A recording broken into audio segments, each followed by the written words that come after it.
오늘 제목은 참 교회의 능력이라고 정했어요.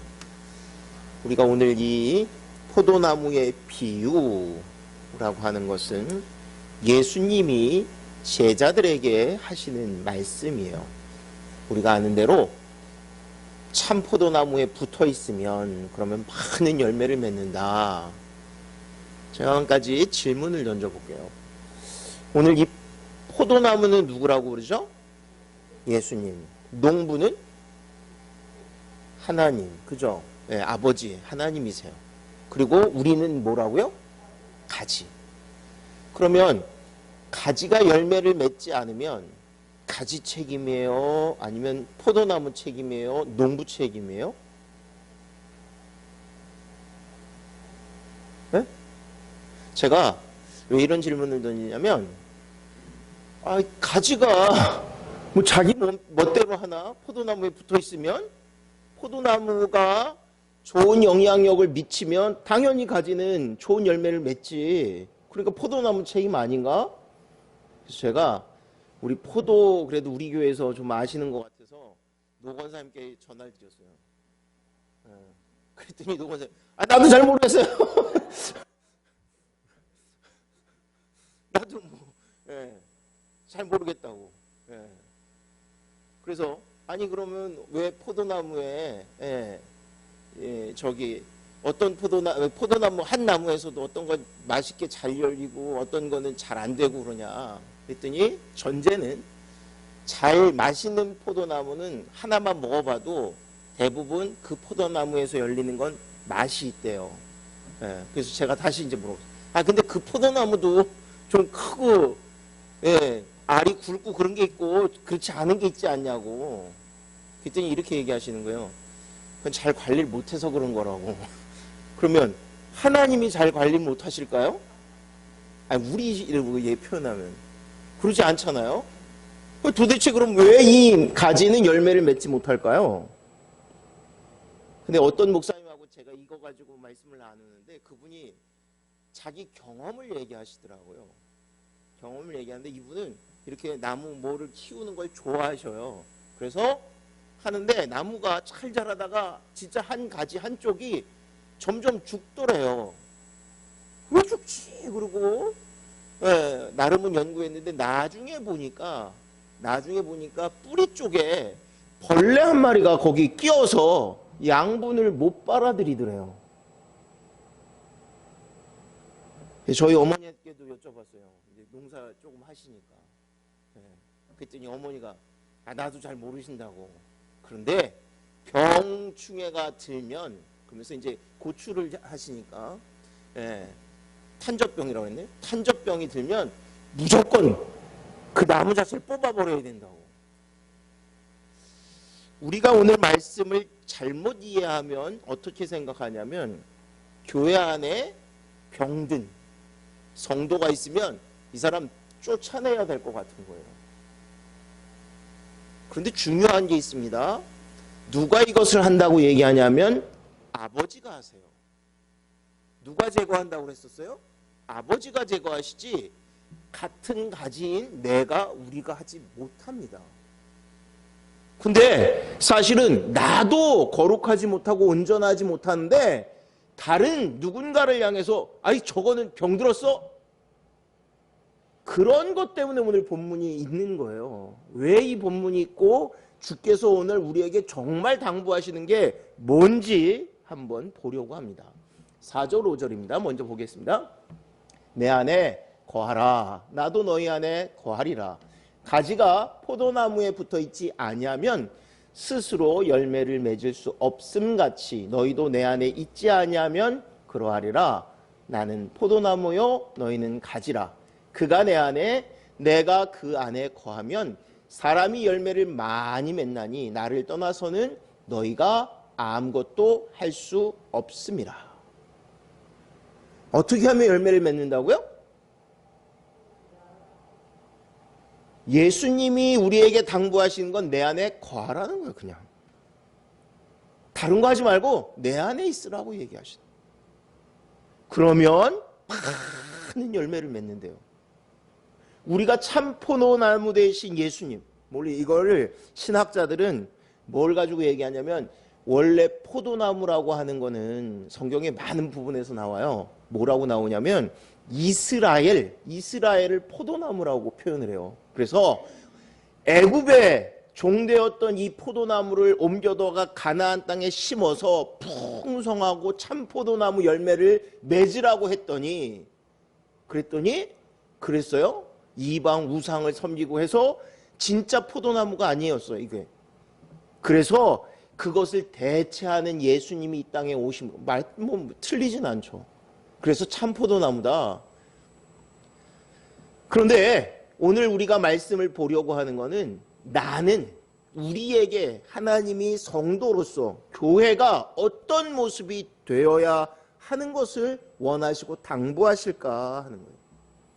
중요한 거는요, 한 나무인데 어떤 거는 아주 맛있고 탐스럽게 잘 열리는 포도나무가 있다면, 가지가 있다면, 또 어떤 거는 그렇지 않더라 하는 거예요. 그런데 주께서 우리에게 요구하시는 건 뭐냐면 그 안에만 있으면, 그 안에만 거하면, 그러면 풍성한 열매를 얻으리라 라고 얘기하고요. 또 하나, 나를 떠나지 말라라고 얘기하세요. 자, 오늘 이 모든 것의 전제는 뭐냐면 참 포도나무예요.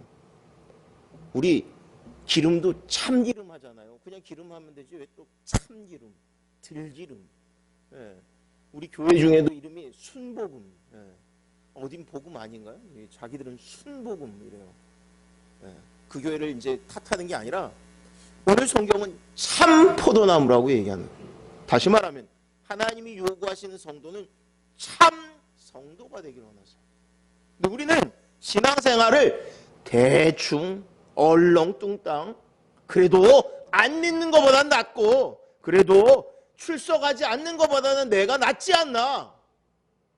죄송한데 이렇게 생활을 하려고 하면 바꿔야 됩니다. 왜? 여러분, 아까 농사를 지신 분들이 얘기를 해요. 우리 노 권사님이 얘기하신 것 중에 제가 귀에 딱 들어왔던 게 하나 있는데 뭐냐면 포도가 잘 열리려면 좀 잘라줘야 돼요. 아무리 좋은 포도나무도 예를 들면 50송이, 100송이 한계가 있어서 그거 이상은 잘 열리질 않아서 아무리 잘 열려도 다 잘라주고 그 50개만 또는 100개만 잘 자라게 해줘야 돼요. 그럼 교회는 안 그럴까요? 근데 우리가 자르진 않지만 내가 얼렁뚱땅 신앙생활하면 문제가 뭐예요? 다른 영향을 많이 좋게 받아야 될 누군가가 피해를 입는다는 거예요. 그런데 성경은 우리에게 뭐라고 하냐면 내가 얼렁뚱땅이 아니라 나도 거룩하고 온전해지고 모두가 그렇게 되기를 원하신다는 거예요. 이거 하나님이 하실 거예요. 우리는 어디에 붙어 있어요?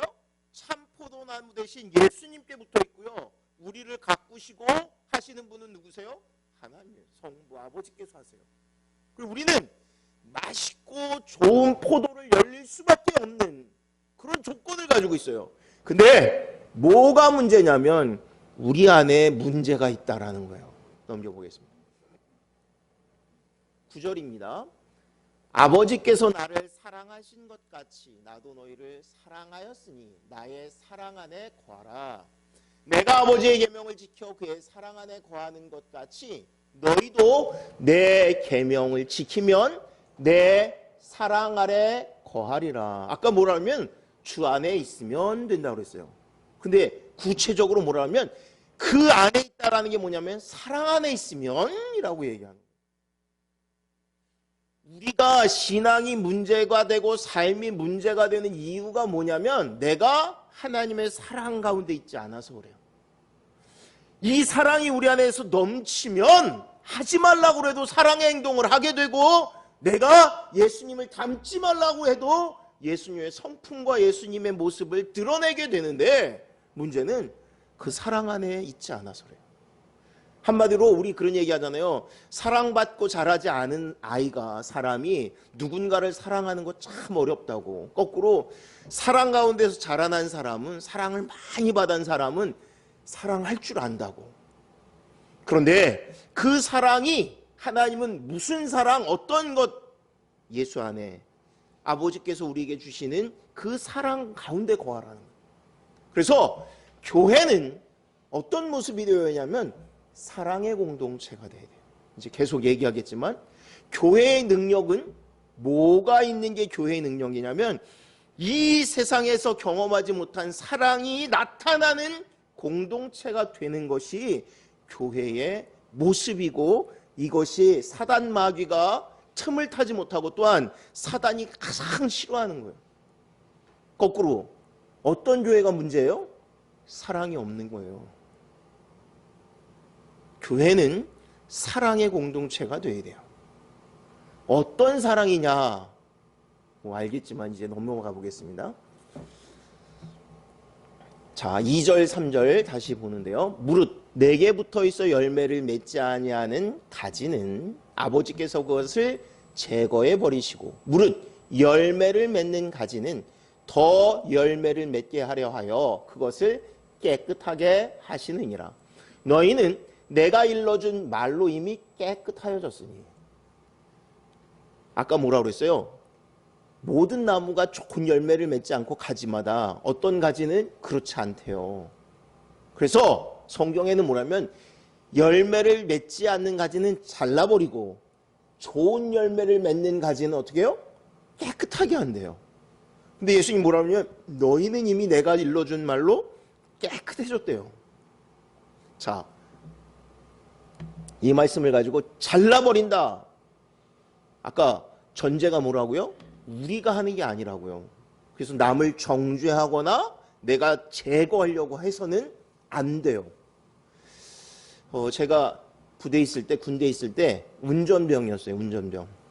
처음에 운전을 하는데, 운전을 하면 일반 여기 사회에서는 운전을 할 때 자기 혼자 드라이브하고 하잖아요. 근데 군대는 절대 그런 게 없습니다. 차가 나갈 때는 누가 있어야 되냐면 선탑자가 있어야 돼요. 선탑자. 누군가 옆에 딱 있어야 이 사람 때문에 내가 운전을 하는 거예요. 근데 선탑자가 뭐라고 얘기하지 않으면, 운전병에게 아주 룰이 하나 있는데 뭐냐면 선탑자가 좌회전, 우회전 하지 않으면 어떻게 해야 돼요? 무조건 직진입니다. 무조건 직진이에요. 앞에 낭떠러지가 있어도 무조건 직진해야 돼요. 좌회전, 우회전 안 하면. 우리가 이 세상을 살아가는 동안 신앙에 있어서 중요한 것이 뭐냐면 하나님이 나를 이 상황과 이 조건에 두셨다는 거예요. 내가 부모를 결정하거나 내가 뭔가를, 특히 결혼을 하면 우리는 그렇게 상대방을 내가 선택했다라고 생각해요. 근데 성경은 그렇게 얘기하지 않습니다. 절대. 그래서 여러분이 있는 모든 조건은 하나님이 우리에게 허락하신 거예요. 우리는 어떻게 하냐면 이거 아니면 내가 끊고 가야 돼.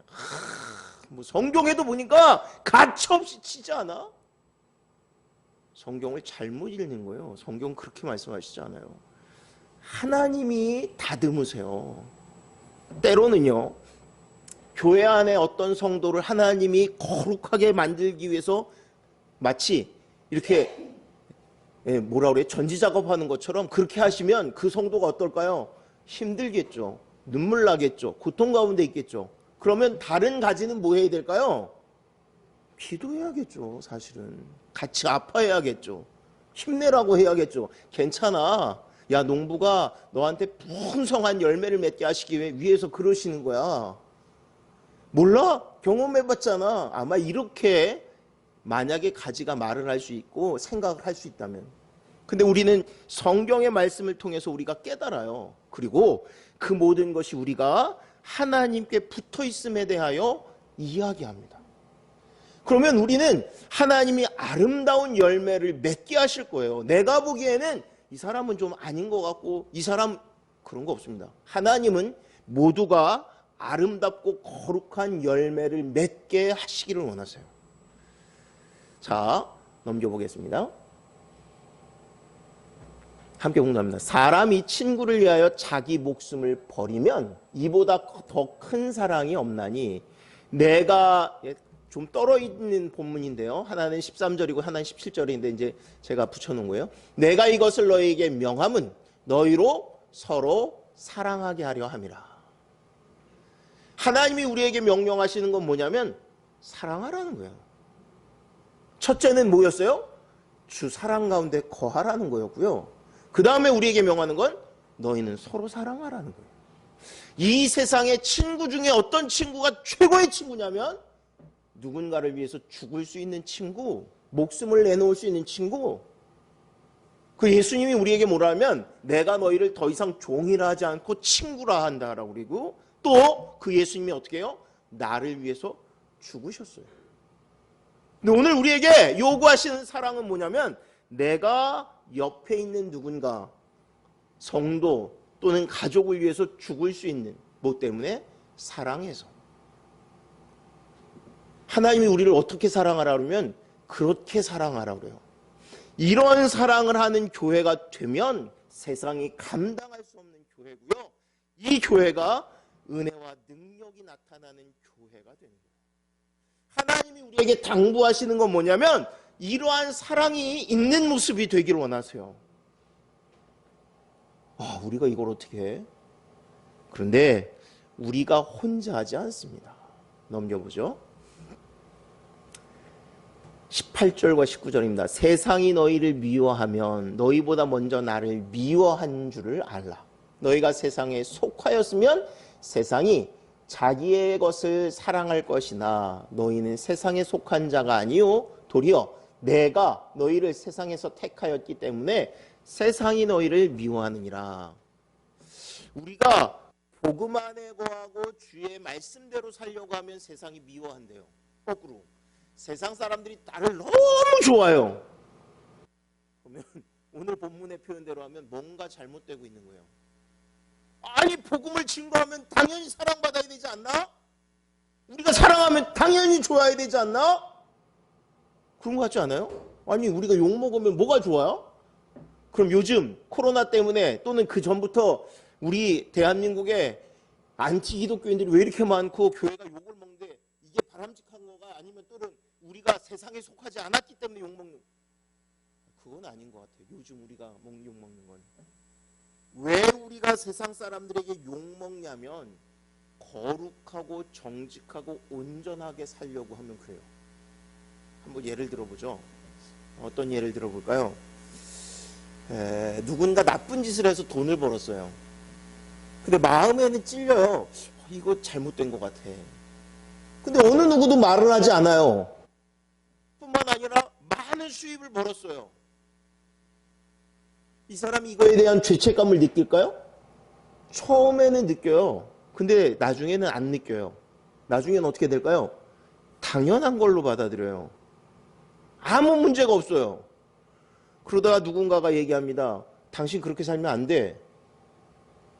그럼 어때요? 네가 뭔데 와서 그래? 아무도 나한테 뭐라고 안 하는데. 근데 거기서 그치지 않고 당신 정말 안 돼. 이거 그만둬야 돼. 아니면 내가 신고할 거야. 그럼 어떻게 할까요? 심지어는 그 사람을 죽이려고도 해요. 자기가 잘못한 게 아닌데도 그 사람이 나를 바르게 인도하려고 하는 걸 아는데도 악이라는 거는요. 우리가 생각하는 것보다 훨씬 심각합니다. 훨씬 심각해요. 말도 안 되는 건데 그래요. 그런 욕심이 어떤 거예요? 예를 들어서 여러분들 길을 가는데 금덩어리를 발견했어요. 예림이가 있으니까 예림아 금덩어리를 발견하면 어떡할래? 예림이가 아마 금덩어리의 가치를 정확하게 모를 거예요. 저도 잘 모르겠어요. 근데 여러분 금덩어리가 예를 들어서 이만하면 돌멩이 하나의 크기면 어마어마한 가격이에요. 어마어마한 가격. 저도 몰랐는데 진짜 어마어마하더라고요. 돈이. 그럼 어떻게 해야 돼요? 이거를? 신고해야 돼요? 아무도 안 봤는데? 이거 가져가면 완전히 팔자를 고치는데? 머리가 복잡해지기 시작하죠.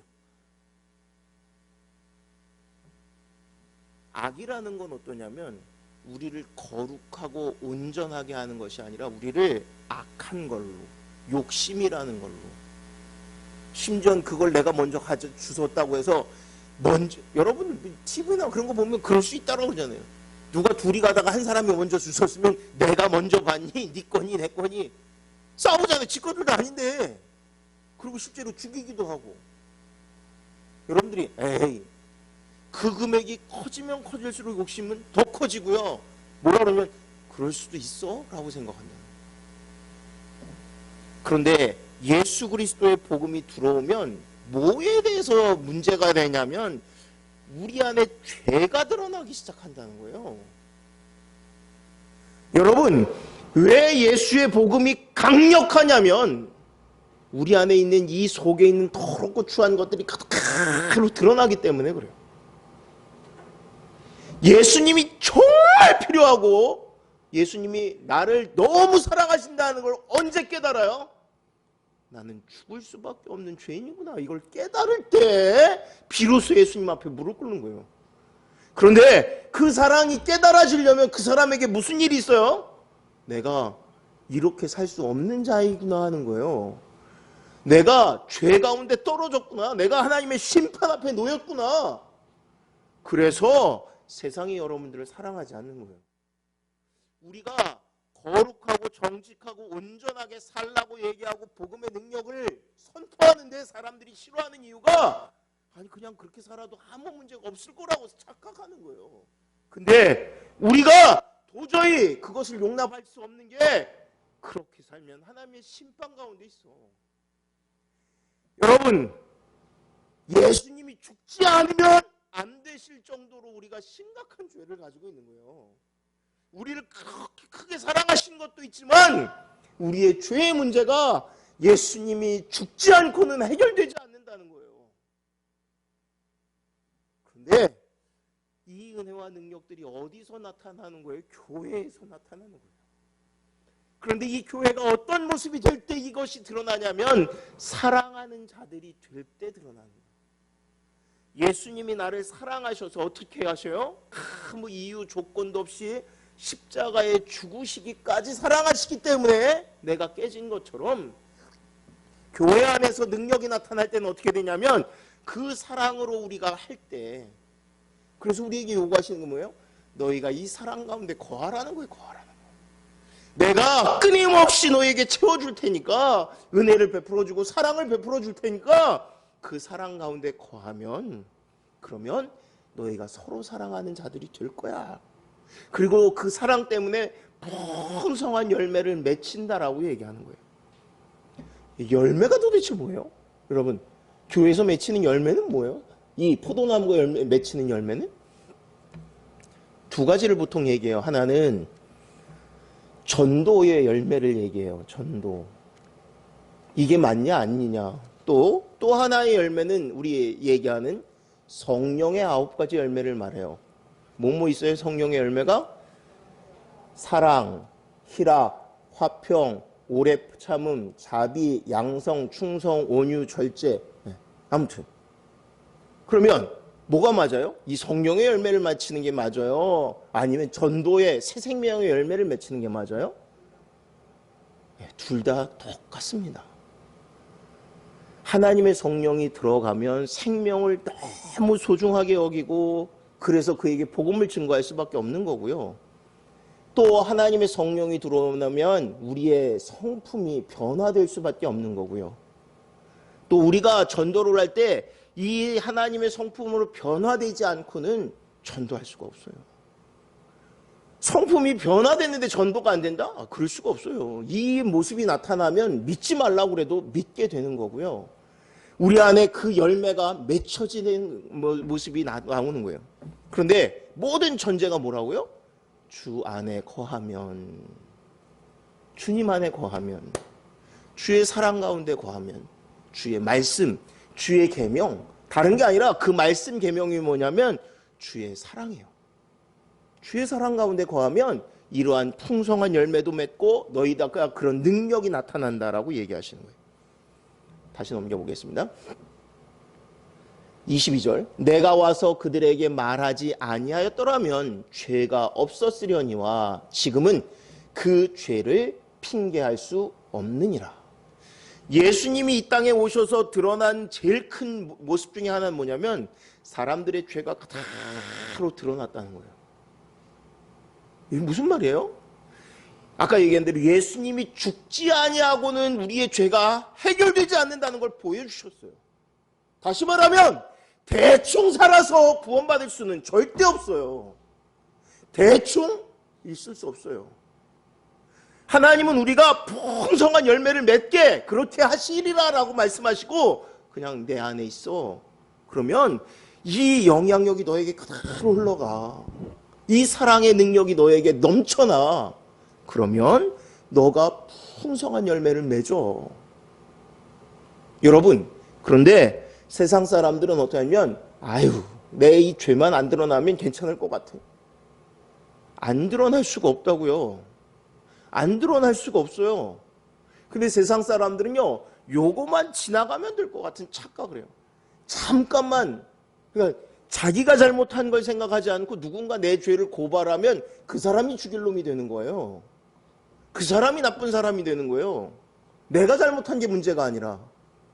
마치 하나님 예수님이 드러나시면 뭐가 예수님의 거룩하고 정직하고 온전함이 드러나면 세상의 모든 사람의 죄가 드러나는 거예요. 그래서 예수님이 너무 싫은 거예요. 그러나 그 사실은 동시에 우리의 죄가 예수님으로 말미암아 해결됐음을 보여주는 거예요. 모든 사람 앞에서 내가 너희의 모든 죄를 담당했어. 내가 너희의 모든 것을 담당했어. 넘겨보겠습니다. 마지막으로 갑니다. 예, 하나 더 보고 가야겠네. 나는 참 포도나무요 내 아버지는 농부라. 너희가 내 안에 거하고 내 말이 너희 안에 거하면 무엇이든지 원하는 대로 구하라. 그리하면 이루리라. 내가 너희 안에, 너가 내 안에 있으면 뭐든지 구하래요. 그러면 뭐든지 너희에게 나타나리라 라고 얘기해요. 언젠가도 이 말씀 가지고 나눈 적 있었어요? 내가 주 안에 있으면 뭘 구할까요? 우리는 보통 기도하면 제일 많이 하는 게 하나님 건강 주세요. 예? 하나님 물질을 주세요. 근데 하나님 이거 아실까요? 모를까요? 필요한 걸? 아세요. 그런데 우리에게 더 중요한 게 있어요. 더 중요한 게 있어요. 더 중요한 게 있어요. 하나님이 우리에게 더 원하시는 게 있어요. 내가 본질적으로 변화되어지는 거예요. 완전히 새 사람이 되어지는 거예요. 하나님의 성품의 사람이 되어지는 거예요. 그 중에 하나, 뭐 다 말하는 게 아니라 사랑하는 자가 되는 거예요. 이 모든 것을 사랑하는, 예수님이 나를 사랑하는 것처럼 내가 사랑하는 자. 여러분, 영등포 중앙교회가 사랑하는 공동체가 될 때 예수의 능력과 은혜가 나타나는 거고, 하나님이 우리가 뭘 구하는 거냐면 다른 게 아니라 하나님, 우리가 그리스도의 온전한 사랑 가운데 있는 교회가 되게 해주세요. 무엇이든지 원하는 대로 구하면 이루어 주시리라. 근데 하나님이 뭘 기뻐하시는 거냐면 우리가 이걸 정말 원하고 바라고 기다리기를 원하시는 거예요. 하나님, 우리 가정이 이런 사랑의 공동체가 되기 원합니다. 하나님 이걸 기뻐하시는 거예요. 당연히 우리에게 주기를 원하시는데 우리가 속에서부터 부르짖기를 원하시는 거예요. 그리고 하나님이 이걸 채워주셔서 우리가, 여러분, 믿는 사람, 여기 계신 분 중에 복된 가정들은 어떤 가정이면 다 교회에 출석하시고 예수 믿는 가정이고요. 안타까운 거는 그렇지 못한 이들이 있는 거예요. 그런데 그렇지 못한 분들은 기도하는 거예요. 하나님, 우리 가정이 이렇게 되기 원합니다. 우리 교회가 이러한 공동체가 되기 원합니다. 사단이 틈타지 못하고 예수의 은혜가 풍성히 넘쳐나는 그러한 모습이 되기를 원합니다. 여러분들 구할 수 있기 원합니다. 마지막 한 절. 자, 26절과 27절. 내가 아버지께로부터 너희에게 보낼 보혜사 곧 아버지께로부터 나오시는 진리의 성령이 오실 때에 그가 나를 증언하실 것이요 너희도 처음부터 나와 함께 있었으므로 증언하느니라. 하나님의 성령이 무엇을 하시냐면, 하나님의 성령의 제일 큰 특징, 예수님이 오신 이유도 뭐예요? 나를 구원하기 위해서 오셨어요. 구원하신다는 전제는 뭐예요? 나를 이 죄에서 구원하시는 거예요. 죽음과 사망에서 건지시는 거였어요. 성령님은 그럼 뭐를 해요? 그 사실을 믿게 하고 그 사실의 은혜와 능력을 얻게 하시는 거예요. 그래서 우리가 입술로 고백하고 증거할 때 하나님이 함께 하시리라 말씀하시는 거예요. 그래서 우리가 성령의 능력을 언제 경험하냐면 생명을 살리는 일을 할 때 나타나는 거예요. 괜히 성령의 능력이 나타나는 게 아니라 우리는 그러잖아요. 왜 나는 성령의 능력이 안 나타나? 그렇게 얘기하시는 분들의 특징은 뭐냐면 내게 왜 성령의 능력이 안 나타나를 이렇게 생각하는 거예요. 난 왜 치유 기도하는데도 병도 안 낫고 신유의 능력, 왜 도대체 신유의 능력을 하는데요? 주께서 원하시는 건 뭐냐면 생명을 살리는 거예요. 그에게 예수 그리스도의 복음이 들어가서 이 사람이 완전히 죽었던 영혼이 새 영혼이 되어지는 거예요. 그래서 그때 능력이 나타나고 고백이 되어지는 거예요. 또 언제? 내가 정말 사랑할 수 없는 사람이, 이 사람은 하는 행동, 말투 모든 게 사랑할 수가 없어요. 근데 하나님께 기도하는 거예요. 하나님, 내가 이 사람을 정말 사랑하기 원해요. 감싸기 원해요. 어떻게? 성령님이 우리에게 그 힘을 주셔서, 성령님이 내게 그 능력을 주셔서, 그래서 우리가 그 사랑을 하는 거예요. 그런데 어떻게 하면? 내가 주님 안에 있으면 하나님이 나를 사랑하신 것처럼 예수님이 나를 사랑하시고 안으신 그 사랑이 우리에게서 넘쳐나서 나도 모르게 그 사랑을 하는 자, 은혜 가운데 거하는 자. 다시 말하면 포도나무의 모든 비유는 오늘 우리에게 주시는 말씀이에요. 오늘 우리 교회들이 해야 되는 모습이에요. 어떻게? 서로 사랑하는 거예요. 서로 사랑하는 거예요. 사랑의 공동체가 될 때 예수 그리스도의 사랑의 능력이 나타나고, 그럴 때 사단이 틈타지 못하는 그러한 교회가 될 줄을 믿습니다. 기도합니다.